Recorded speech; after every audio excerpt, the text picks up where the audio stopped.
Tere, tere! Eelmise juttu jätkuks, et see tegelane, kellega soomlane metsas rääkis, selle tegelase nimi ongi Haldjas. Ja sõna on meil täitsa alles ja olemas. Ainult sõna on ära nihestunud. Et kui mõtleme Haldjas, siis see on mingisugune habras naisolevus, kelle nägemine on võrreldav luulude nägemisega. Ja kindlasti on noori ilus ja nii edasi ja kuidagi läbi uuema kunstmuinasjuttude on lihtsalt selle mõiste sisu paigast ära läinud. Ja ehk sõna on sama ta tähendab. Ehk just nimelt kedagi, kes midagi valdab, haldab, hooldab. Samad sõnad tegelikult. Ja metsahaldjas, ongi metsahaldjas. Ja eks need haldjad ole teisi veel olnud. Ja kuidas meie hoopis kauged esivanemad neid ette kujutasid ja kas ja kuivõrd üldse neid personifitseeriti, olid nad ühes või teises soost või olid nad üldse inimkujulised, kes seda enam tagantjärgi täpselt teab. Aga neid sõnu, mille sisu on paigast ära läinud ja ilmselt ka just eriti põhjalikult tänu lapsepõlves, nüüd juba põlvest põlve loetud või kuulatud kunstmuinasjuttudega, teine analoogiline sõna, mis kohe pähe kargab, on ju kuningas.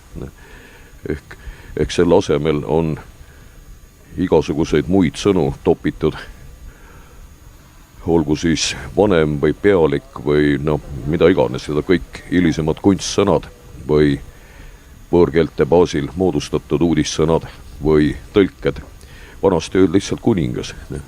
Ja kuningaid oli meil jalaga segada. Eesti on suur maa ja suur rahvas ja kuningaid oli kõik kohad täis. Ehk siis kõik need kuninga nimelised külad ja talud ja paigad, loomulikult nad seostuvadki päris kuningatega.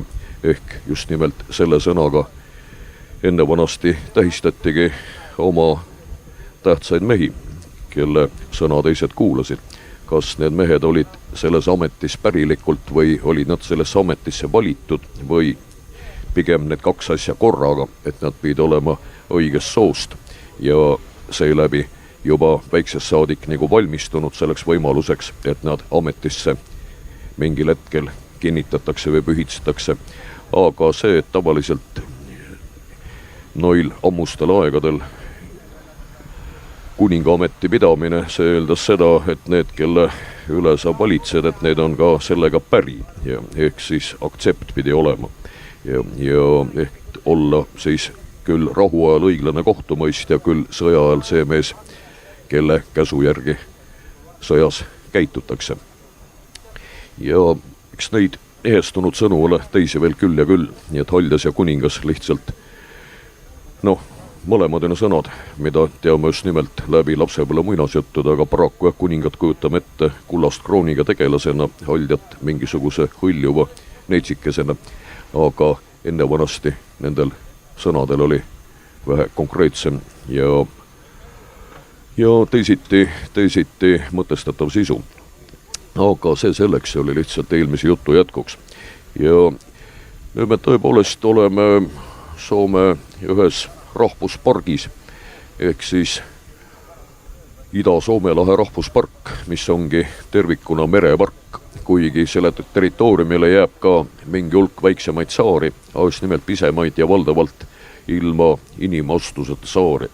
Ehk need suuremad saared, kus on veel rahvas peal, ehk Kaunissaari ja Haabansaari, need jäävad tegelikult rahvuspargi territooriumilt välja, ilmselt ka selle mõttega, et seal inimeste niigi keerulist elu mitte veel keerulisemaks ajada. Ehk nende saarte rannavesi on küll juba rahvuspark, aga saared ise mitte. Ja küllap see omal ajal hoolega läbi mõeldi, soomlast ülepeakaela naljalt midagi ei tee. Ja ilmselt leiti, et tõepoolest selleks, et neid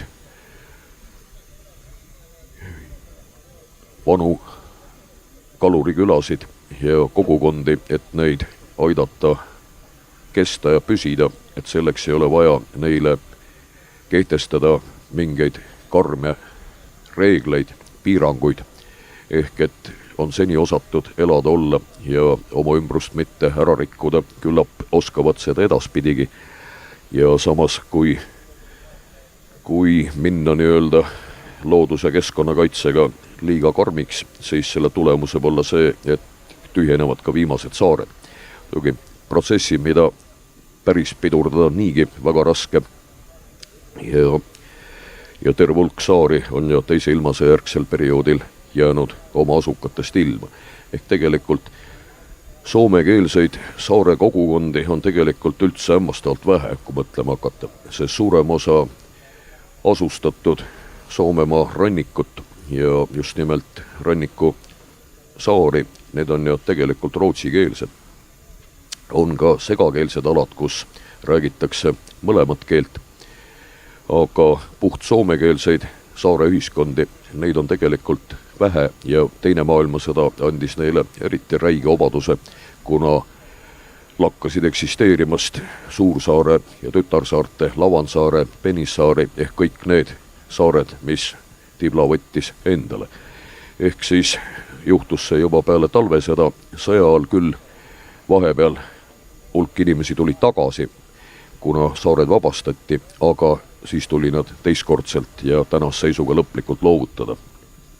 Ja sealt alates, need venelaste kätte jäänud saared on ja ilma igasuguse püsiasustuseta.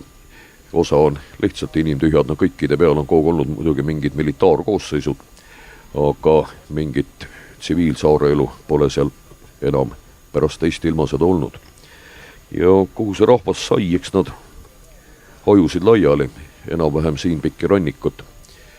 Ja loomulikult mitte lõplikult ja lootusetult laiali, ses mõttes igasugused seltsid on seda seltskonda koos hoidnud ja loomulikult ei kavatse nad oma endi või nüüd juba oma esivanemate minevikku niisama kergelt ära unustada, aga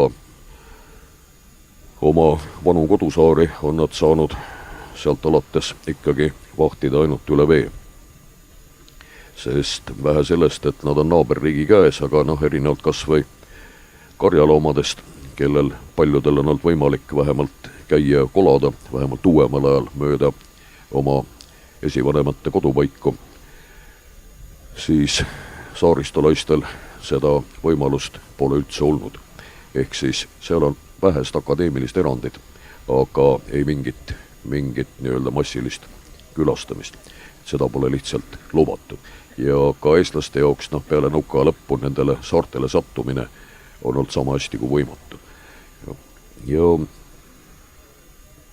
need saare seltskonnad olid läbi aegade puht soomekeelsed, ehk seal rootsikeelset rahvast ei ole õieti kunagi peal olnud. Ja nüüd need samased Kaunissaari, Haabansaari ja mõned saared veel, need ongi nüüd sisuliselt et ühed vähesed Soome nii-öelda saare külad, saare kogukonnad, mis jäävad siis ümber sellesama Ida-Soome lahe rahvuspargi.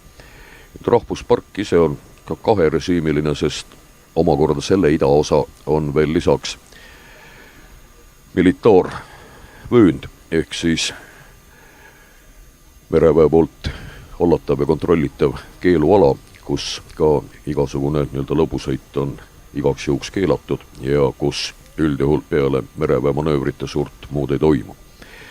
Iseenesest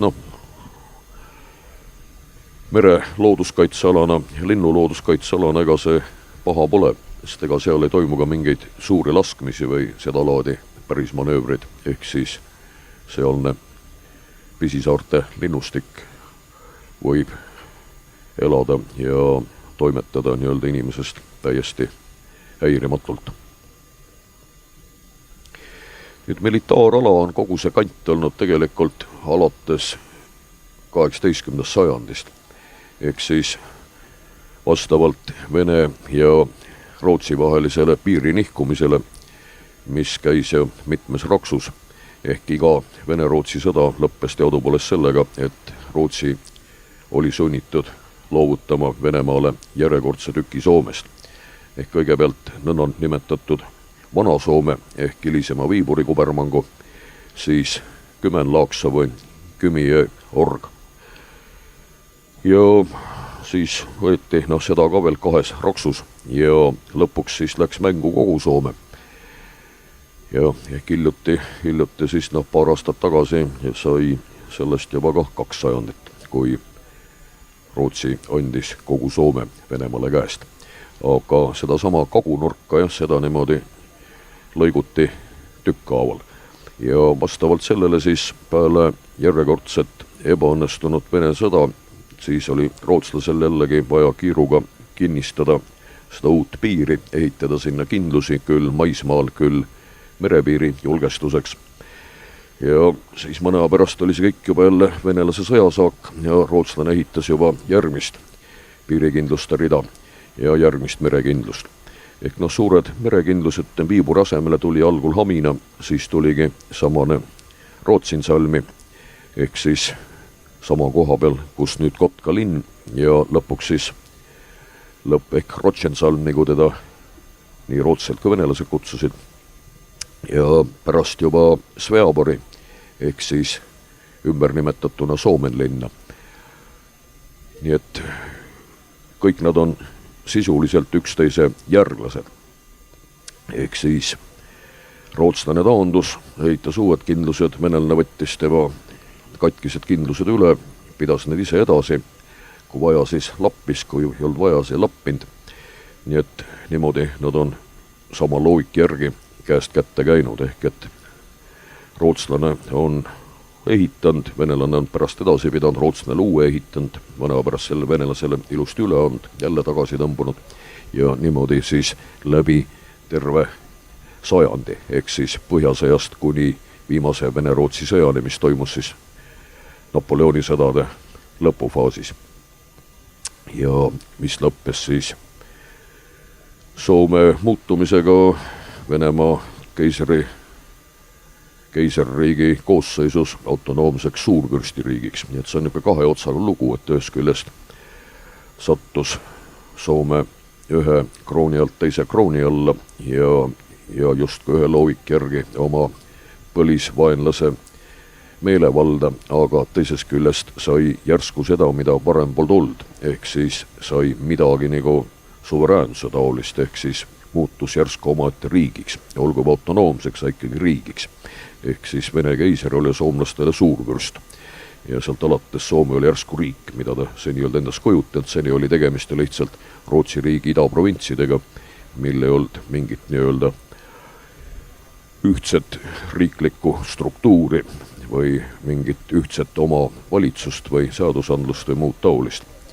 Kusjuures mis seadusandlusse puutus ja kirikusse ja kooli ja kõike muusse, siis kõik jäi vana viisi, ehk seda neilt keegi käest ära ei võtnud. Ja pigem isegi soomlusele tuli see pikemas plaanis kasuks, sest 19. sajandi keskel tehti rootsi keele kiust ja tehti soome keelest teine ametlik keel. Soome muutus ametlikult kakskeelseks, seni oli rahvakeele mõttes ta kakskeelne niikuinii, aga ikkagi ainukene ametikeel ja koolikeel ja kirikukeel oli rootsi keel, soome keel on fakultatiivne see kõrval, selles mõttes kirikukeelena ta oli loomulikult olemas, jutustati ja soomlastel emakeeles ja lugema õpetati ka emakeeles, aga ikkagi nii-öelda rootsi keel oli see, millel baseerus kogu edasine harimine ja kogu ametlik asjaajamine, aga 1860-ndatest siis hakkasid olema soome keelel täpselt sama suured õigused kui rootsi keelel ja loomulikult see pidurdas soome eliidi edasist rootsistumist, õieti see jäigi sinna pidama. Ehk siis sama nähtus, mis meil oli niisugune vabatahtlik saksastumine seoses inimeste sekka trügimisega ja redelit pidi üles ronimisega, täpselt samamoodi käis Soomes sellega kaasas rootsistumine. Aga kas ja mis pidi need keeleprotsesside ääralal toimus, see on üldse omaette põnev temaatika, ehk kaasa arvatud ka see, et kui palju rootsikeelset rannaasustust, kui paljud neist on tegelikult geneetiliselt rootsi päritolu ja kui paljud on lihtsalt keeleliselt rootsistunud. Ehk sisuliselt rootsi keel oli ju nii-öelda linnade keel ja randade keel ja sisemaa keel oli soome keel ja need samased Uusimaa kaldaäärsed kihelkonnad vallad, paljud neist ongi kakskeelsed kogu aja olnud, ehk siis rootsi keel saarte peal ja rannikukülades ja soome keel sisemaakülades, kuigi rootsikeelset asustust on ka siin kandis merest suhteliselt kaugemal. Et see kant ise, nagu öelda, ongi nüüd kunagine Uusimaa ja Karjala ja hiljem on neist nagu siis mõlemast välja lõigatud veel nagu eraldi provints veel lääne Kümenlaakso Kümi jõe org, mitme suudmega Kümi jõgi, Soome üks ka olulisemaid ja veerohkemaid jõgesid, mille suudmarude vahele tegelikult Kotka linn ja tänast seisuga jääbki.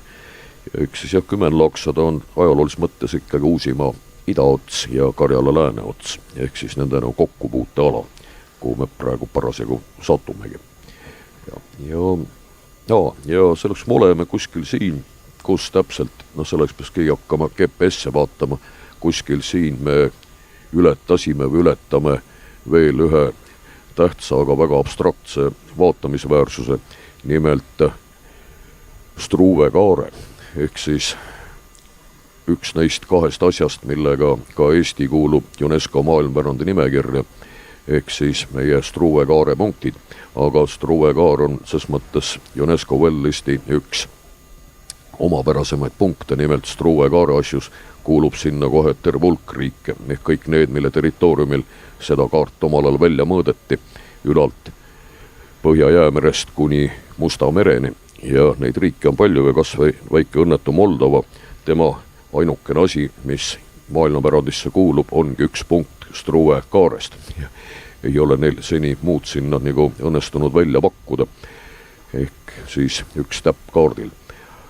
Nii et selles mõttes neil on nagu vähe ale. Soomlaste neid punkte on siin terve rida ja kuna kaare mõõtmine hakkas ülalt Norrast ja seal üldse tookord rahvusvaheline tõsine akadeemiline ühisprojekt, ehk siis Rootsi kuningriigi ja Vene keisririigi teadlaste ühistöö. Ja Norra oli tollal ju ka rootslaste valitseda 200 aastat tagasi või peaaegu 200 aastat tagasi. Ja meie Tartu mees Struve, kes selleks ajaks oli küll juba kolinud Tartust Peterburi või Polkavasse üle, tema siis seda maamuna mõõtmist koordineeris. Ja soomlaste punktid, mis on sinna UNESCO nimekirjaga kantud, need on, ja mis on korralikult tähistatud ja puha, jäävadki siia samma Ida-Uusimaale.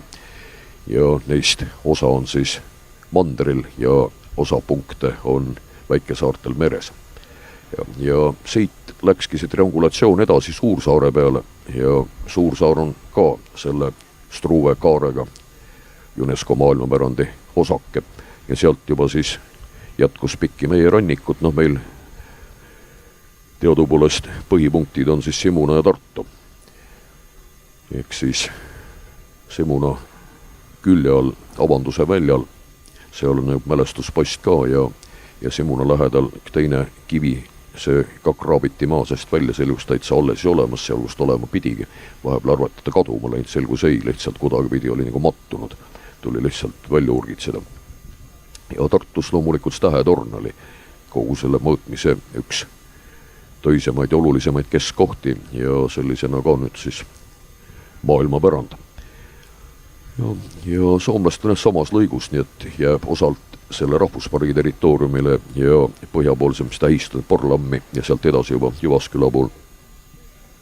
Et nii palju nüüd Struve kaarest ehk mõttelisest konstruktsioonist, ehk siis hiigelsuur nii-öelda rahvusvaheline akadeemilise või teadusajaloo tähis.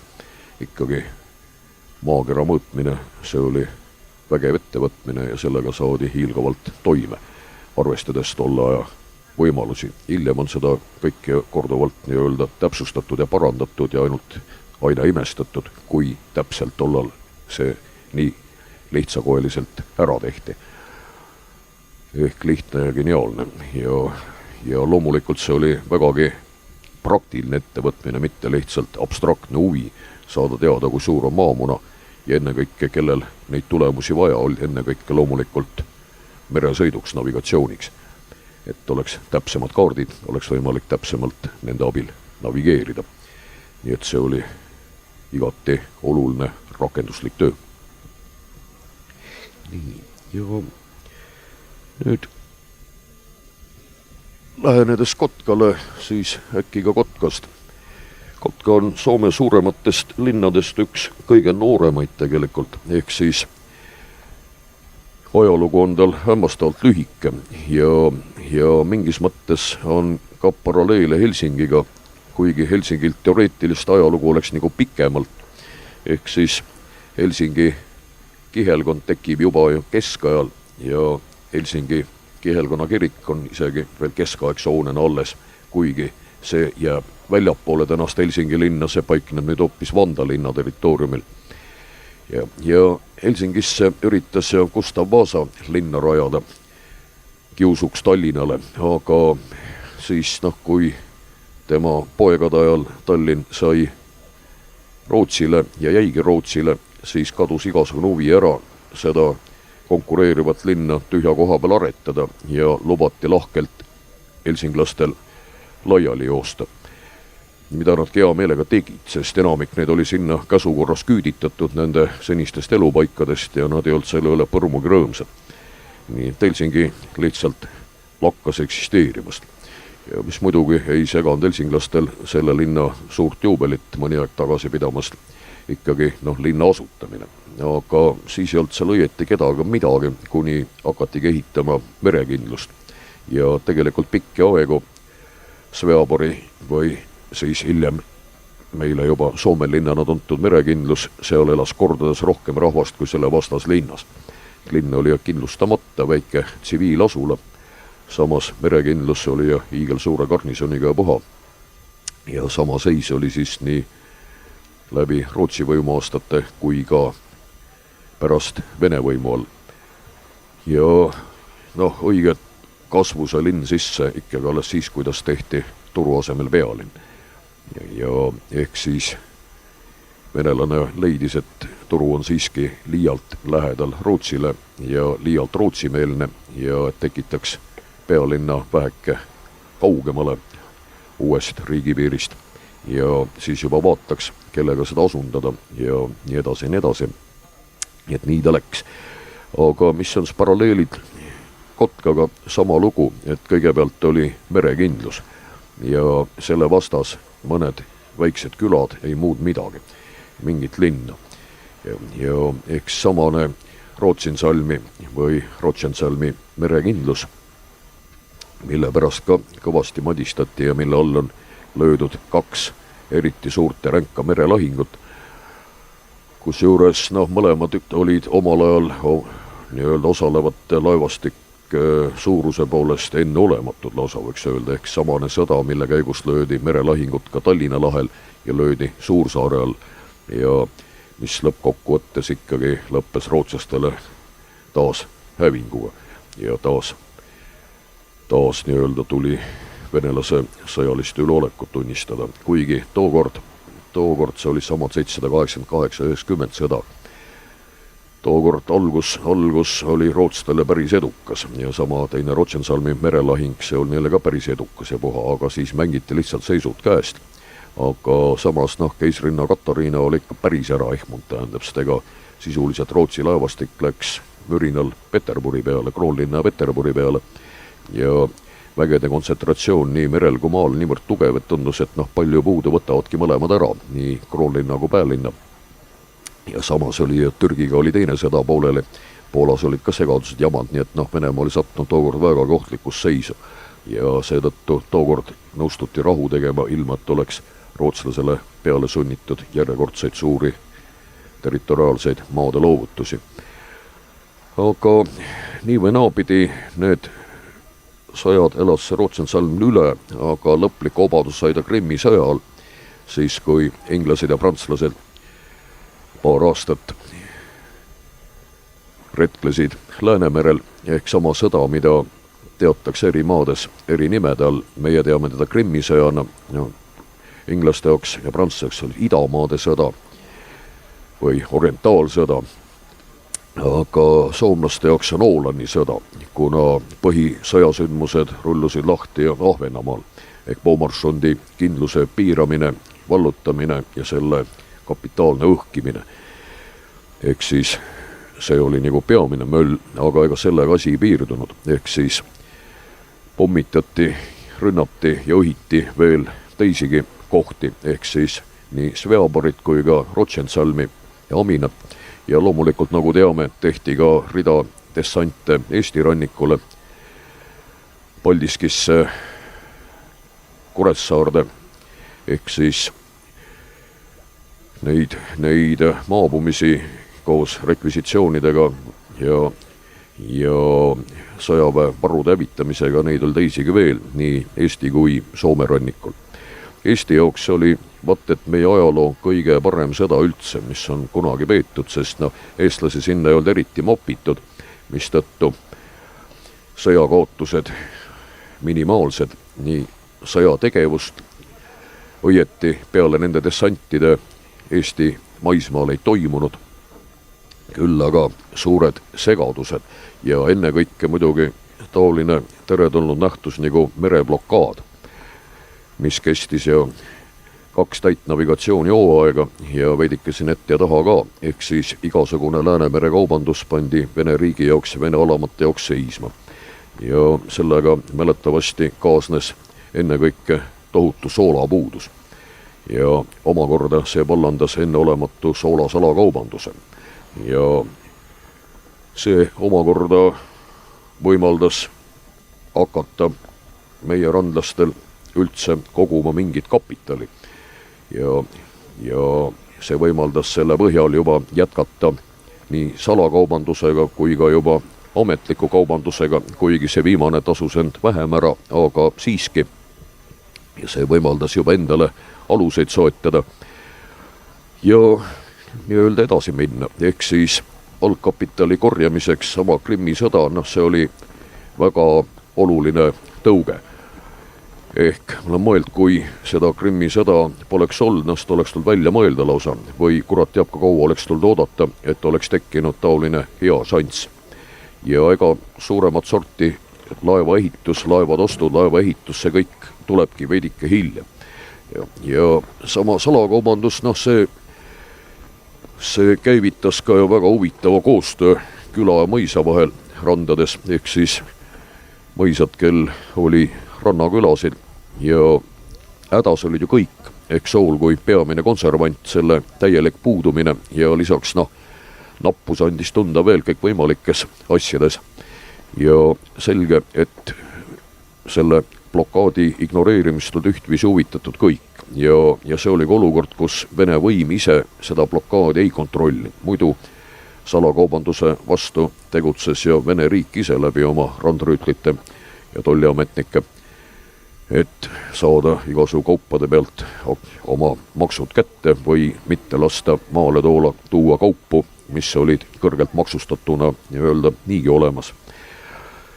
Aga nüüd oli olukord teine, ehk siis omad võimud mitte ainult ei pigistanud silme kinni, vaid lasid rahulikult toimetada ja kust see stardikapital tuli, üldjuhul tuli see mõisnike taskust, kust mujalt. Ehk siis nii-öelda tegutseti kahasse, ehk siis rahad ja algul ka paadid olid ja põhiliselt mõisa omad. Ja hiljem, kuna usaldus ja koostöö oli tekkinud, siis ka salakaubandust jätkati ka siis, kui blokaad oli läbi ja polnud enam nagu Vene võimude jaoks mingit ettekäänetega vabandust, et sellega jätkata, aga kuna äri oli nii kuramuse tulus, siis enamikel juhtudele raatsitud enam katki jätta.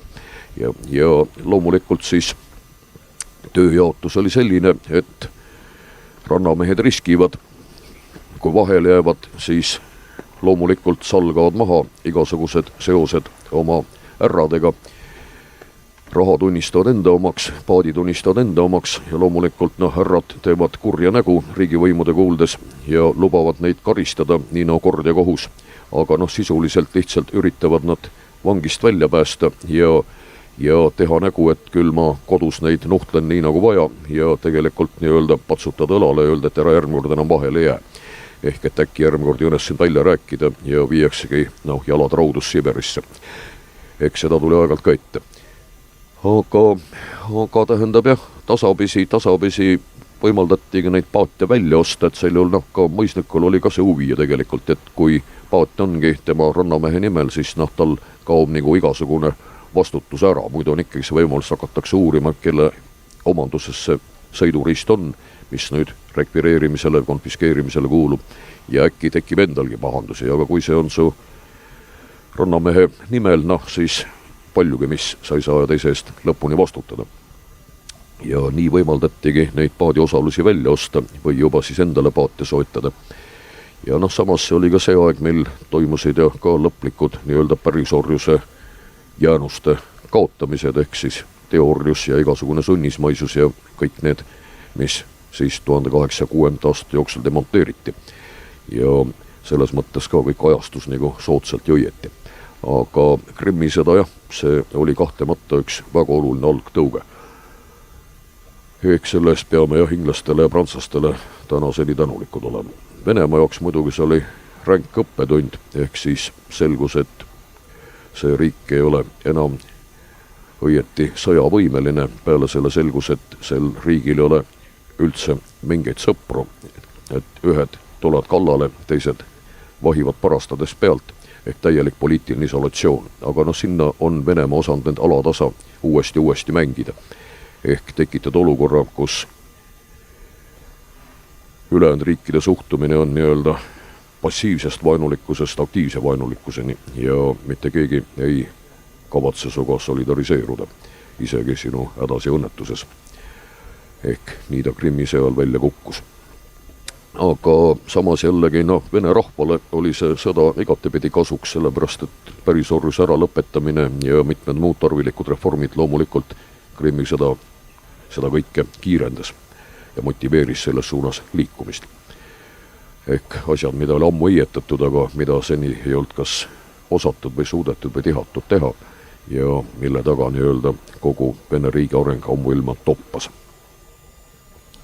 Soome jaoks see sõda tähendas küll lahingutegevust ja purustusi rannikul, aga need purustused olid väga täpselt rihitud, purustati venelaste merekindlusi ja Soome rahval oli sellest lõbu laialt, ehk siis sellest on ju küll maale, küll graafikat, fotod sellal veel polnud, kuidas kogu Helsingi linnarahvas koguneb sinna kaivapuistosse ja mujale, et vaadelda huviga, kuidas inglased ja prantslased tümitavad kahuritest Soome linna merekindlust, et see oli nukke kogu pere üritus, tuldi kõik koos vaatama ja kellel tekkis mõtet ka, et äkki mõni Briti või Prantsuse laev teeks mõne paugu publikumi pihta, loomulikult mitte.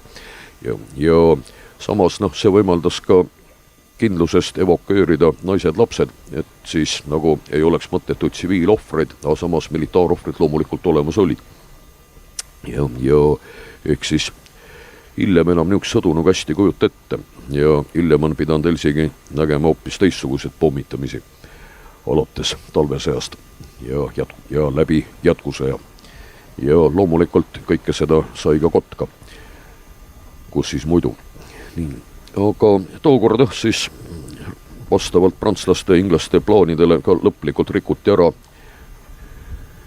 Rootsinsalmi merekindluse rajatised ja samuti nii nagu rikuti ära ka Loviisa omad. Ütleme Loviisat ennem kui loetis unust nimetada, ehk siis Viiburi alt taandas Viiburi, Hamina, Rootsinsalmi, Loviisa ja Sveabori ehk Soomenlinn. Et nii tasapisi siis nii-öelda rootslane taandus. Alates siis sealt, kuhu ta 13. sajandi lõpul välja jõudis, ehk Viiburi rajamine ja oma kagupiiri kindlustamine ja lõpetades sellega, mis siis tuli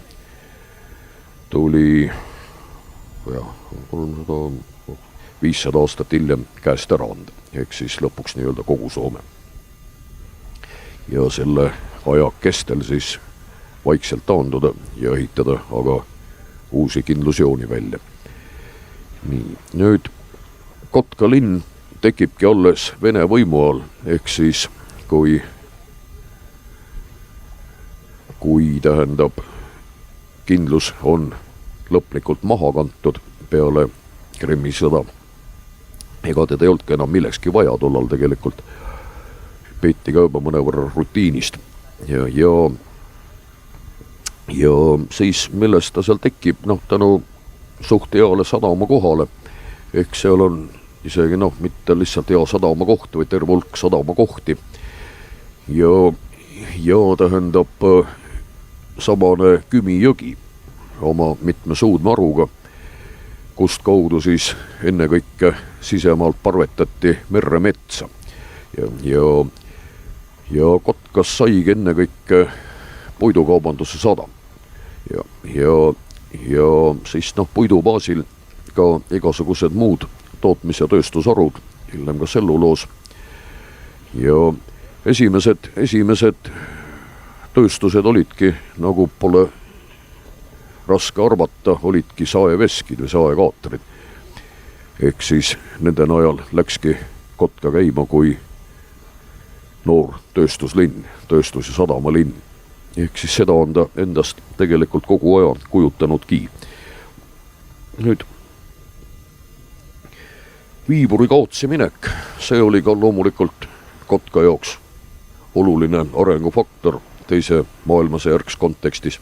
Ehk kui varemini oli Viiburi loomulikult Ida-Soome kõige olulisem sadam, kuhu oli juhitud ka sisemaalt kogu Saima järvistu veede, Saima kanal ja nii edasi. Ehk siis seal olid mahud võrreldamatult suuremad ja Viibur oli lõpuks ikkagi praktiliselt Soome teine linn. Ehk ta andis juba turule silmad ette ja ka Tampere ei olnud veel jõud järgi võtta. Nii et me oleme mõnikord nagu harjunud lohutamisi mõtlema, et see Viiburi lohutamine, et see oli ikkagi üks paljudest Soome linnadest, mis sest, et üks kõige vanemaid ja nii edasi ja kõige ilusamaid, aga sisuliselt anti ära ikkagi oma olulisuselt teine linn. Nii et see oli kõike muud kui väike kaotus. Aga mis ühel õnnetus teisel õnn, ehk siis Kotka võttiski sisse tegelikult nii-öelda regionaalse keskuse rolli tänu Viiburi loovutamisele. Ehk siis Kagu-Soome kõige olulisem kaubandus-, transpordi- ja tööstuskeskus hakkaski olema Kotka. Ja hiljem juba tulid muud profiilid juurde, ehk mingi iseäranis üleriikliku tähtsusega nii-öelda haridus- ja kultuurikeskus, seda ta nüüd ka nii väga ei ole, aga regionaalses plaanis on ta seda küll. Ehk siis täiesti arvestatav omaette toimiv linn. Ja ehk kust ei pea jalga laskma, kui tahad ennast peale keskkooli edasi harida ja kus nii-öelda haritud inimene leiab igasugust rakendust ja kus on ka täiesti olemas kohalik kultuurielu, et ei pea nii-öelda selle asja pärast Helsingi vahet sõeluma, et tunda end kultuura osalisena, ehk siis Kotka toimib täiesti autonoomselt. Ja mitmes plaanis on ta ka täitsa üle Soome esimene number ja üks neid asju on Kotka pargid. Ehk siis selle nimel on pingutatud seal juba öelda mitukümmend aastat ja parkide hulga arvu ja mitmekesisuse poolest ja andekate lahenduste ja kvaliteedi poolest Kotka annab ka Helsingile silmad ette. Ehk siis kui ta miskit pidi nii-öelda Soome päälinn on, siis ta ongi Soome parginduse pealinn, seda tõepoolest. Ja eks seal mõningaid imeasju teisi veel, see on Maretaariumi nimeline ehitis ehk hiigelsuur tünn, kus on sees kõik Soome kalad. Ega Helsingis ka midagi sama head ei ole ja väiksemates kohtades ammugi mitte. Ja või siis ka Soome meremuuseum. Mäletavasti kunagi oli Helsingis meremuuseum. See oli siukene nadi nukatagune koht ja ega seal midagi erilist imetleda ei olnud. Sai seda seal Termansaaril omal vaatamas käidud ja olin isegi pettunud, võiks öelda. Eriti mõeldes kas või kui vägev vaatepilt on Soomen linna, kogu see museaalkeskkond või siis Pihlajansaaris Vabaõhumuuseum ja nii edasi. Mõtlesin, et see on ka midagi sinnapoole, ei mitte, see oli päris hale. Aga siis selgus, et sellega ei olegi enam seal pikka aega tõsiselt tegeletud, kuna on võetud nõuks hoopis vägevamalt edasi minna. Ja mitte enam Helsingi baasil, vaid et kuna rand on pikk ja lõi ja ei pea kõike mitte pealinna kokku koondama, vaid et edaspidi hakkab olema üks ülesoomelise tähtsusega meremuuseum hakkab olema Turus, kus oli selleks nagu krunti ka olemas ja teine enneolematult uhke ehitatakse hoopis Kotkasse. Ja mõeldud tehtud, nüüd see Vellamo nimeline muuseum on juba aastaid kenasti olemas ja lahti ja sinna juurde käib ka korralik ajalooliste aluste kollektsioon, mille hulgas ka mitu täitsa unikaalset. Ja sama Oulu arhitekt, kes selle muuseumihoone projekteeris, selle käe alt on tulnud vahepeal üks, ma ütleks, veelgi vägevam muuseumihoone Varssavis, Poola juudi muuseum, ja mille maja just koos soomlaste käisin kuu aega tagasi vaatamas ja oli mida imetleda, tõepoolest kuramuse andekas hoone ja see oli suur ülemaailmne konkurss, osalejaid oli mitte kümnetes, sadades ja soomlane arvas, et et see šanss, et nüüd talle õnn naeratab, et see on küllalt väike ja ilmselt otse küll ütlemata, aga et kurat, et küll seal omad teised poisid ära tunnevad ja et nüüd vaevalt, et talle see õnn peab seal naeratama hakkama, aga naeratas ja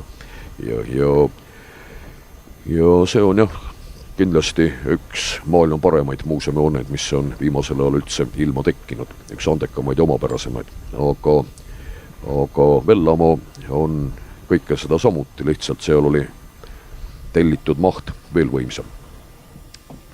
Ja vaadata on muidu Kotkas veel nii mõndagi, ehk siis midagi väga vana. Loomulikult seal ei saa olla lihtsalt sel põhjusel, et linn ise ei ole eriti vana. Ehk siis 1875, millal ametlikult nagu linnapaberite vormistamine algas, ehk siis 1870 ongi nagu sisuliselt nii-öelda linna sünniaastad ja erinevalt Helsingist, kus on siis tõepoolest nii-öelda üks keskaegne kirik ette näidata või kus on siis ka selle Gustav Vasa aegse linna asukoht kätte näidata, kus ei ole, peale asukoha enda ei ole seal mitte midagi näidata, sest laiali jooksnud helsinglased rabasid ka kõik hooned kaasa, ehk lihtsalt võeti kiirelt kärmelt majad lahti ja tariti need ka minema või laevatati minema pigemini. Nii et seal on ainult vanalinna asukoht välja näidata, mitte vanalinn selline. Aga Kotka territooriumile ei jää midagi nii vana, ehk siis vanimad hooned, nende juures loodan jõuame ära käia, püdingid, ehk siis norrakate ehitatud saekaatrimeeste ühiselamud. Need on niisugused päris vahvad ehitised pikkade rõdudega, pikad majad, galeriidega, kutsuda pütingid või püdingid. Niisugune, Skandinaavi, Soome segasõnavara. Sinna see püding kuulub. Ja mis firma see oli? Enso Kutsait. Kunagi kaks eraldi firmat ja pärast üks koos, ehk ütleme tegelikult selle firma suur tõus ongi seotud just nimelt ka Kotka linna ja selle väljaarendamisega. Nii, ja muud hooned, seal on veel mõned kirikud ja ka mõningaid ühiskondlikke hooneid, mis on täiesti äranimetamist ja vaatamist väärt. Ehk siis ka Soome omaaegne tipparhitekt Eliel Saarinen on ühe asja Kotkasse planeerinud, endine töörahva maja, Työväen talo, mis sai teise ilmasõja ajal töörahvariigi punakotkastelt kõvasti pihta, aga pärast seda ikkagi taastati väga korralikult ja nüüd on ta siis linna kontserdimajana kasutusel, ei ole ta enam töölisklubi, vaid siis nagu kogu linna rahva päralt. Ja hooned, mis on ju vanemad kui linn ise, seal on õigeusu kirik, see oli ehitatud ka veel sel ajal, kui linn õieti olnud, oli Vene merekindlus ja selle hoone inglased ja prantslased säässid. Ehk seal Vene preester oli ka nii palju prantsuse keelt valland, et oli lihtsalt palunud neid teha kirikul erand ja seda mitte puruks lasta. Nii et see jäis nagu ainsa asjana alles. Aga ülejäänud vana kesklinna ehitsid, need on juba kõik siis alates 19. sajandi lõpust ja sealt edasi. Ja nagu juba paaril korral mainisin, siis 20. sajandi sõjasündmustes Kotka kannatas korduvalt. Ehk siis esimene suurem madin oli Soome kodusõja lõpp, ehk siis Kotka oligi see koht, kus punased lõplikult alistati. Ehk Viiburi kaudu jõudsid nad juba ennem taanduda jalga lasta Kotkasse, jäädi kotti ja sisuliselt nii-öelda viimased punakaartlased kapituleerusidki just nimelt Kotkas ja sellega oli see vennatapusõda vähemalt nii-öelda suure sõjana läbi. Ja otseselt linni väga tookord kannatada ei saanud. Erinevalt kas või Tamperest ja mõnest teisest kohast, kus ikka käis kõva kahurite kandmine ja linna unestus sai kahjustada. Kotkas päris linnasisest lahingutegevust õnneks enam ei toimunud. Ja kuna põhiline evakueerumissuund oli Viiburist Peterburi peale, ehk siis Soome kommarid haarasid ja kogu Soome riigikassa ja ilmselt kogu Soome panga kullatagavara ja siis kõige sellega lihtsalt esimeste seas sibati Punase Peterburi poole ja Punase Piiteri poole ja lõpuks lihtsalt peatajad punakaartlased jooksid ja laiali ja andsid massiliselt alla.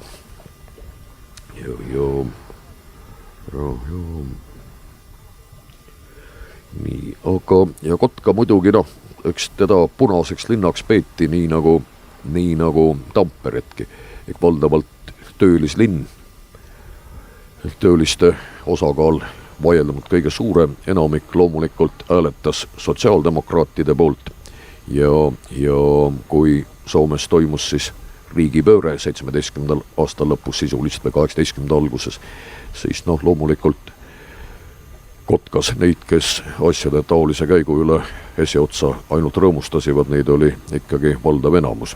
Hiljem oli rõõmustada väga vähe. Ja nüüd teise ilmasõja puhul, mis soomlaste jaoks koosnes ja kahest sõjast, talvesõda, jätkusõda, siis Kotkat loomulikult pommitati mõlemat puhku, aga kummalgi puhul sõjategevus otseselt nii-öelda rinne Kotka alla ei jõudnud. Aga kuna Viiburi langes ju mõlemal puhul venelaste kätte, siis rindejoon oli samas lähedal ja loomulikult Kotka sadam kui militaarses plaanis oluline objekt pommitati seda, kuna sadam on ringiratast ümber südalinna, siis ka südalinn sai üsna rängalt ja räigelt pihta, ehk nii-öelda hävisid terved kvartalid. Teise ilmasõja järel loomulikult linn taastati ja ega praegu seal niisugust tunnet, et ta oleks nüüd sõjas rängalt purustatud ja seejärel kuidagi valesti taastatud, seda tunnet seal tegelikult kuskil ei teki.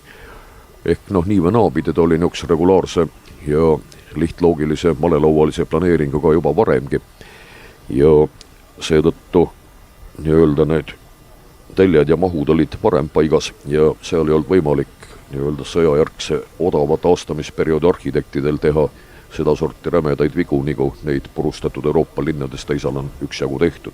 Olgu Soomes, olgu Saksamaal, olgu Inglismaal, olgu meil Eestimaal, kus sa tajud lihtsalt, et nii-öelda linna kude on rikutud või mahud ja proportsioonid on paigast ära ja uus ja vana ei mahu hästi teeninduse kõrvale. Kotkas seda tunnet ei teki ja loomulikult samane juba nimetatud Kotka nii-öelda aiandus ja pargindus, Kärneri kunsti imed ja saavutused, vaatamata suht karmile kliimale, see kõik nii-öelda omakorda mahendab ja seob üldpilti nii-öelda nii vanemaid ja väärikamaid hooneid, milliseid seal kesklinnas on mitte vähe. Ja ehk siis 19. sajandi lõppu, 20. algust ja siis juba lihtsakoelisemaid hooneid, nii nagu hakkas tulema juba 30-ndatel ja nii nagu neid lisandus siis sõjajärgsel taastamisperioodil. Et päris uusi ja uhkeid asju, Vellamaa on kahtlemata selles mõttes suur erand, et nüüd sinna veel midagi väga põnevat oleks lisandunud, seda on mitte. Aga väga põnevaid asju on veel ka laiali Suur-Kotkas, sest Kotka on ka tasapisi kasvanud läbi naabervaldade ja naaberlinnade liitmise või liitumise, ehk siis Karhula, Sunila ja mitmed muud kunagi omaette omavalitsused, need on ka täna kõik Kotka linna osad. Ja Sunilas see on Alvar Aalto ehitas, projekteeris praktiliselt kogu selle linna. no Karhulas see oli klaasitööstus, Sunilas tselluloositööstus ja hooned puha aaldotööd, üks vahvam kui teine. Lausa terve uhke vabrikuansambel. Ja linna piiris on siuke koht nagu Langinkoski, kus me homme ka kindlasti ära käime. Ka üks täitsa isevärki vaatamisväärsus, nimelt siis suurvürstlik kalastussuvila. Suurvürstlik või keiserlik kutsutakse nii ja naapidi, ehk siis see ehitati kingituseks suurvürst Aleksander III ehk siis Vene keisrihärrale, kes vabast ajast seal alatasa suure hea meele käis ja viibis ja tundis end seal üldse ülimõnusasti Soome suurvürsti rollis. Ja kuigi tema ajal toimusid mitmed soomlastele täiesti vastukarva nähtused, mida ühesõnaga kokku nimetakski venestamiseks, ehk katset Soomet nagu Vene kontekstis tasalülitada. Aga teistpidi neid protsesse mõista nii ja naapidi. Ja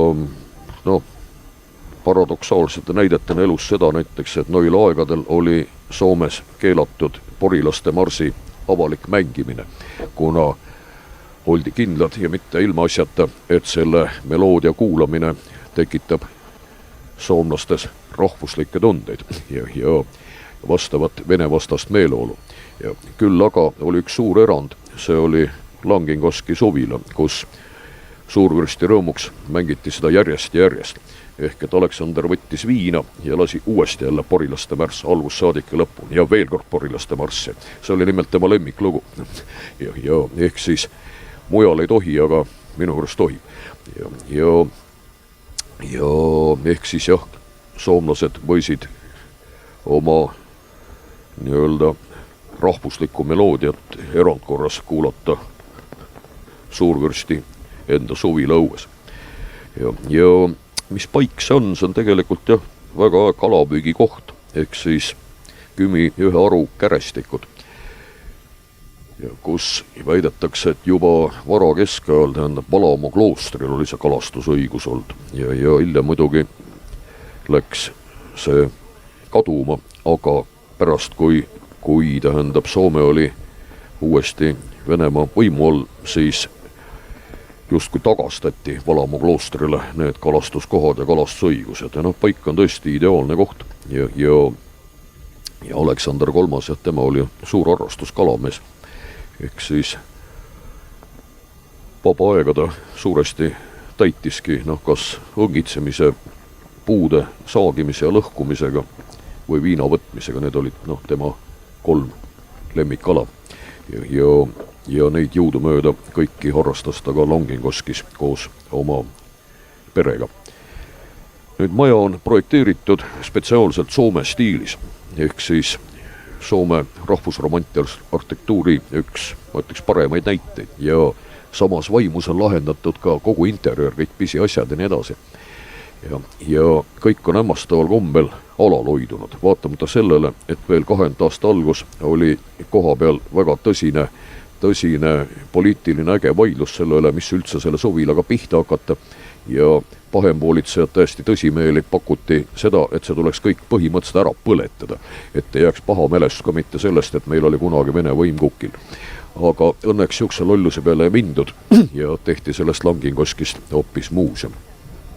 Ja sellisena saame meiegi seal teda näha vaadata.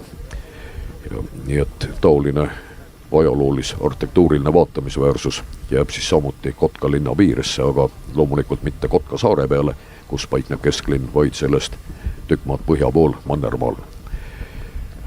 Ja see ei vist nimetamata, et tegelikult Kotka linn ongi saare linn, et on erinevalt Helsingist, mille koosseisu kuulub küll terve hulk saari, aga kesklinn on ikkagi kuivamaa peal, maismaa peal, siis Kotka puhul on asi teisiti.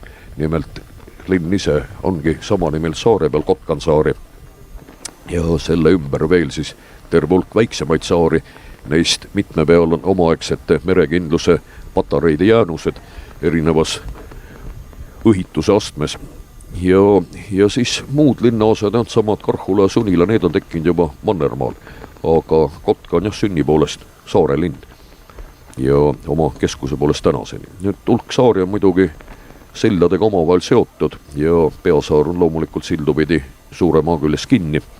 Nii et selles mõttes ta ei ole nüüd enam ehe saar, et sinna üksnes meritsi ligi saaks, seda mitte, aga niisugune saareline olek, aura või feeling või feelis, nagu soomlased ütlevad, seda on seal tajuda küll.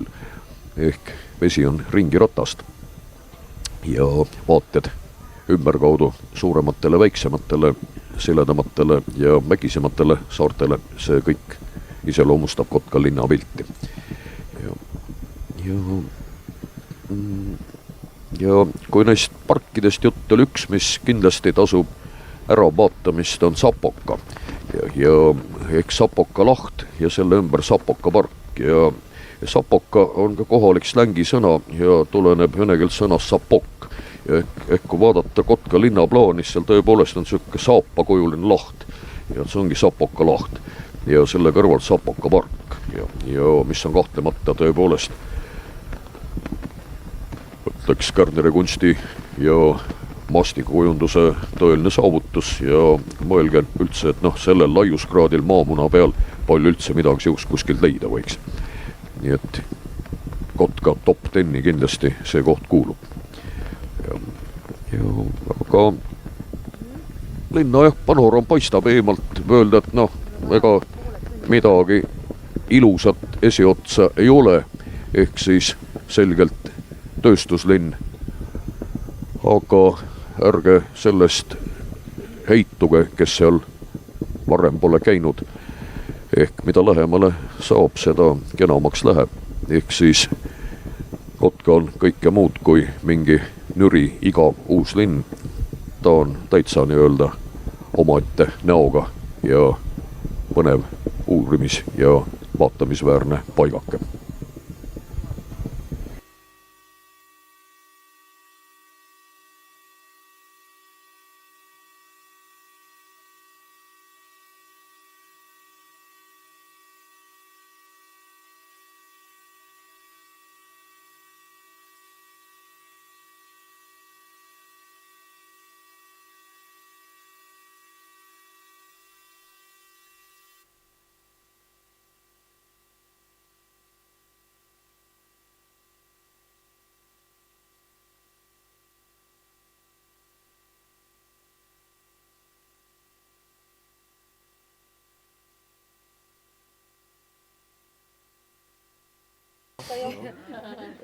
On tõeline kindlus,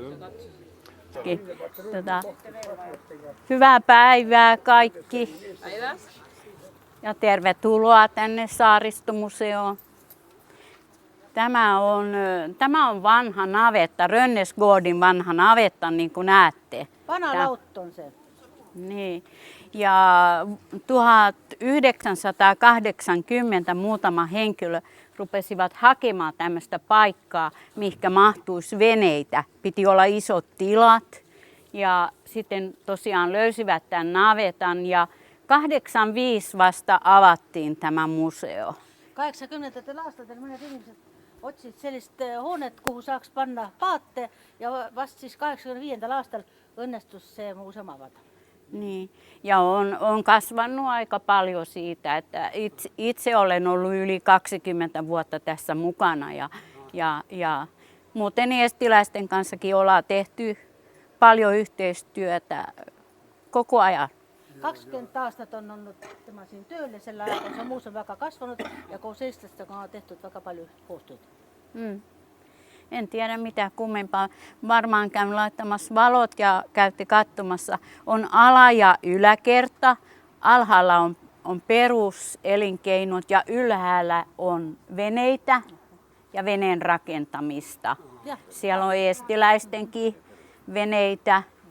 Nii et allumisel korrusel on see kõik elatusalad ja teisel korrusel on siis paatiehitusega seotud ja ka siis eestlaste ehitatud neid. Niin, jotka tulivat silloin tähän seudulle silloin. Ja kun nad siia elama tulid. Ja sitten toisella puolella avaan oven, niin siellä on moottoreita ja myöskin yläkerta vapaa-ajan veneitä. Kannattaa käydä katsomassa. Oisit, siellä on ka ylemmisellä korrusella ja siellä on ka paatteja, moottorit ja moottorit. Ja yläosassa on paatit.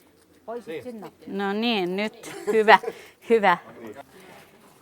Joo, sä voit ottaa siitä oman tunnon mukaan. Niin.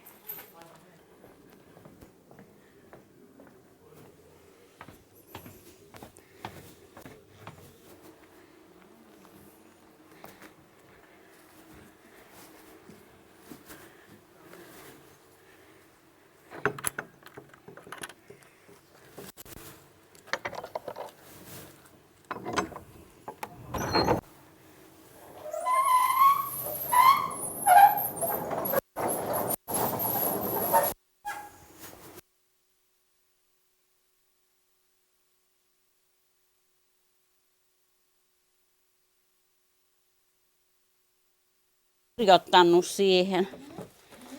Niin.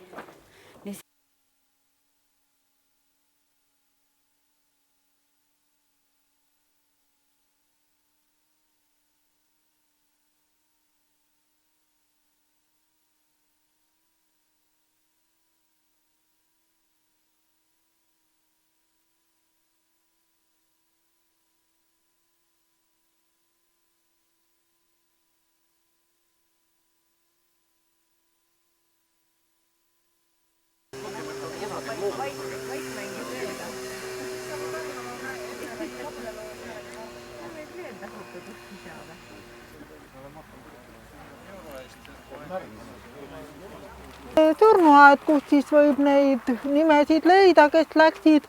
Kui mu mälu nüüd õigesti mäletab, ma võin ette lugeda, üks on Varma, üks perekonna Mikiver, osa muutsid hiljem Lainelak, siis on Niitgrön, mis muutus hiljem Nüströmiks, siis on Ponamar, üks perekonnanimi seal, Kristjan Kroon ja Mikiver oli muidugi hästi palju, see oli kõige suurem suguselts minu mäletamist mööda. Nii et kui neid perekonnanimesid silmate, siis teate, et need on meie kandi inimesed. Ja see Lõnn ka? Lõnn ei ole enam, ma arvan. Mõni võib olla abiellunud muidugi, aga näiteks Nüström võib ka olla siit kui sealt. See muutis Niitgrönist Nüströmiks üks perekonnanimi. Aga Lainela on näiteks Mikiveri suguseltsi juurde kuuluv. Landareid on meil ka ju Eestis, seal on kuldne kirju. Ja piibemannid peaksid ka olema veel, siis need, kes oli paadimeistrid, piibemannid peaksid olema. Varmasid oli lapsi palju, Indrek Varma on üks, kui juba see Aleksander Varma õdesid vendi oli 10 last, siis võib arvata, et neid järeltulijaid võib siin rohkem olla neid Varmasid. Enamik jäi Soome, eks ole. Jah, osa jäid Soome. Mul oli ka 10 õde. Nii et võime huviga vaadata, mis nimed siin on ja mõtleme nende peale. Kuidas Soome kalmistul maetakse, et ei ole mitte need kõik on näoga ühele poole, vaid on nagu päitpidi koos. Jah, vastakuti. Ehk siis et ärgates ühed vaatavad õhtast teised hommikusse. Ja taoline viis on üsna tavaline, see on Soome kalmistutel üleüldine ja uuematel kalmistutel. Ja nimed on põhiliselt rootsipärased nimed, muidugi on ka soomepäras, Soominen lausa ja nii edasi, aga kuna Pernaja on valdavalt olnud rootsikeelne kihelkond, siis rootsi nimes rohkem ja muidugi paljudel soomlastel on ka rootsipärast perenimed tänase päevani, kes ei ole neid ära soomendanud. Ja, nii et selles mõttes, ütlem pigem eesnimed järgi võid tegelikult järeldada, mis keelt selles peres räägiti. Ehk kui eesnimed on ka rootsipärased, siis küllap rootsikeelsed, kui eesnimed on soomepärased, siis selge, et küllap ikka rootsi perekonnimega soomlased.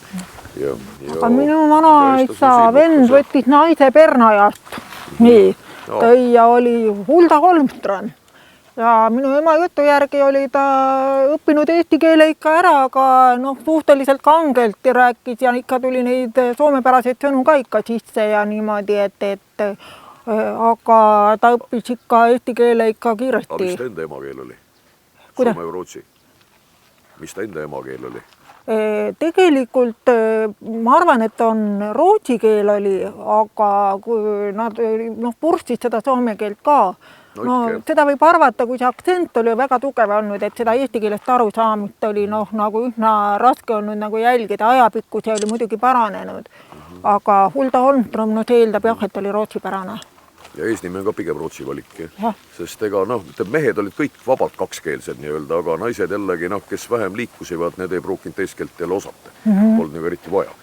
Ja teda ma tean ka, et sellel Hulda Holmströmil olid vennad, mingid bussifirma omanikud siin kandis ja need olid niisugused jõukad mehed ja kui siis seal juhtus Vinnistul see poevärk läks pankrotti ja siis minu vanaisal oli mingi velaveksel või kirjutatud kuskile alla ja taheti selle eest see sarukoht selle katteks ära võtta, siis need Hulda Holmströmi vennad siis maksid selle raha välja, et see koht kaotsi ei läheks. Et Hulda sattuks puu alla nii-öelda. Jah. Nii. Nii, et kõik, meie oleme ka siis Perna ja inimestega seda pidi seotud. Ajalugu võib huvitav olla. Tuunal on siin sugulasi maetud. Nii, leitiste üles, näe. Tagasi leidnud onu sugulasi siit. Nii, Kes sul on? väga hea. Näete ka.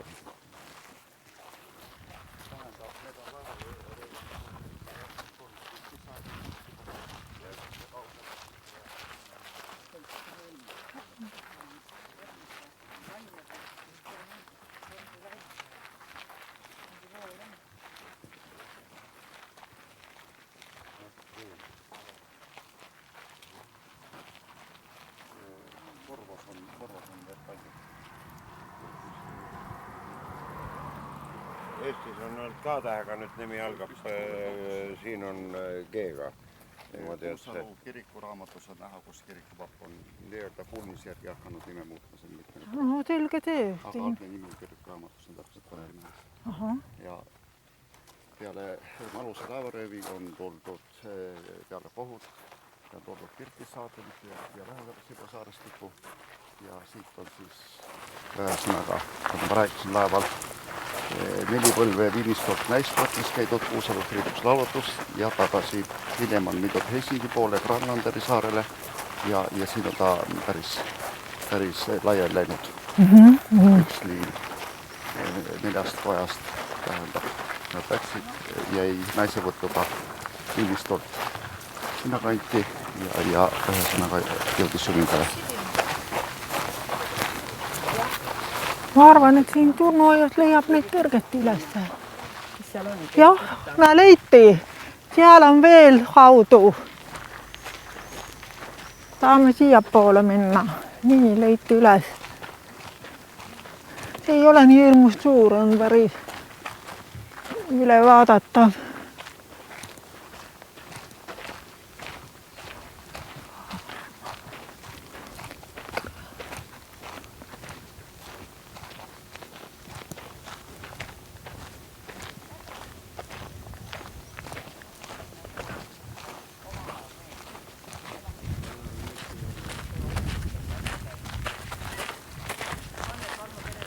Jah, see on nüüd kohe olemas, jah. Johannes Varma perekond, see on Aleksander Varma isa siis ilmselt. Mul ei ole kindel see, kas see ei ole Jüri. Aga samas võib ka poeg olla Johannes. Vaata, pandi ühe nimelisi, et põlved põlve ja see võib...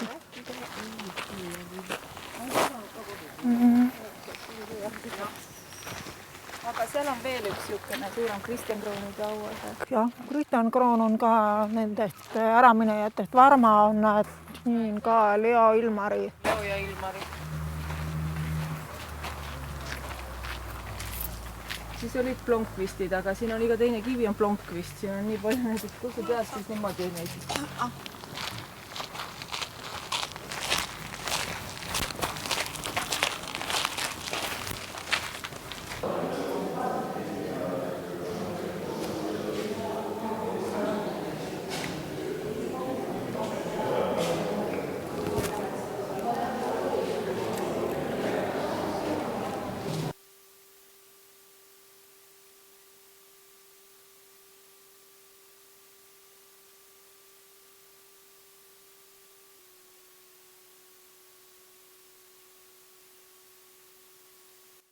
Nii, aasta 1736 69 peale Malusi laevaröövi on esivanem Jüran Grönqvist koos 4 pojaga asunud teele Juminda rannalt Soome rannikule ja on hakanud Sibo saarestikus Pirtissaares ehitama suurt maja.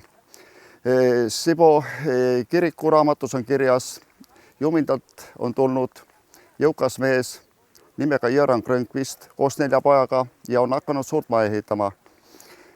Pirtissaarest on käidud Viinistut naist võtmas, Kuusalu kirikus laulatus. 1 poja liin on jäänud Jumindale tagasi tulnud. 3 poja järeltulijad jäävad Soome. 4 põlve on käidud Viinistut naist võtmas, Kuusalus laulatus ja tagasi. Sugulased elavad Helsingi külje all, Ahvenamaal, Marienhaminas ja rohkem on neid Porvo ümbruses ja esmakordselt viibides sellises paigas ma tuvastasin vähemalt, võib öelda 25 sugulase pukepaiga. Nii. Antud kohal on nüüd 3 matmispaika järjestikku. Neid ma saan tuvastada nüüd sugupuurimise paberite järgi on aastast 1690 kuskil alustatud ja küllalt täiuslik, nii et praegult ei oska öelda, kelle 4 pojast järeltulijad, mis liinis, aga perekonnanimi on paigas.